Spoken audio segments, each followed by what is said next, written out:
Ang pag-iipon, hindi lang po about sa pag-iipon. Ang pag-iipon tungkol sa ugali ng tao, attitude ng tao. Kasi kung wala kang disiplina, hindi ka makakaipon.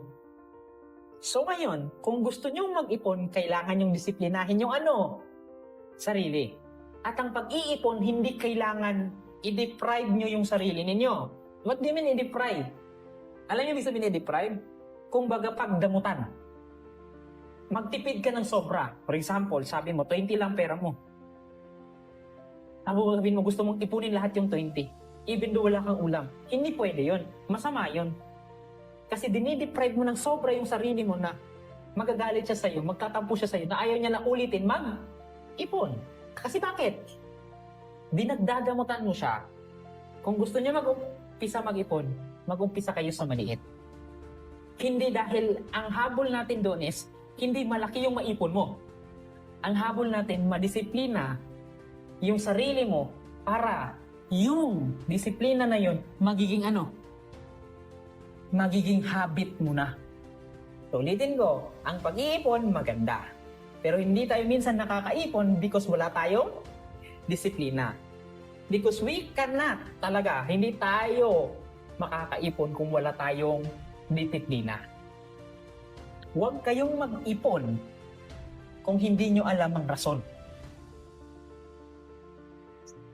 Nagets mo? Huwag kang mag-ipon kung hindi mo alam ang rason kung bakit ka nag-iipon. Kasi okay, pag may reason kayo, mas madaling mag-ipon. Itatabi ko itong 1 peso na to kasi after 1 year, kasi peso, meron ka ng 365, 366. Tama? Kung titingnan ninyo, nag-umpisa lang kayo sa 1 peso. Maliit lang siya. Pero kung nakapag-ipon kayo ng 1 peso sa isang taon na naging 365 or 366 siya, ano ang nabuild ninyo? Ano ang nabuo ninyo? Disiplina.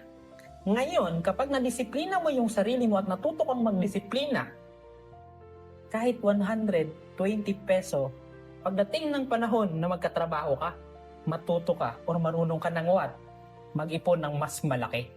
Kasi bakit? Matuto ka na o natuto ka na mag-what?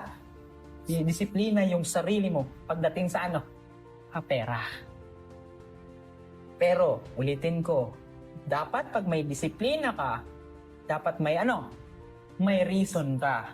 Kasi hindi mahirap pong i-disiplina yung sarili kung walang reason. Hindi po tungkol lang sa pera ang pag-iipon.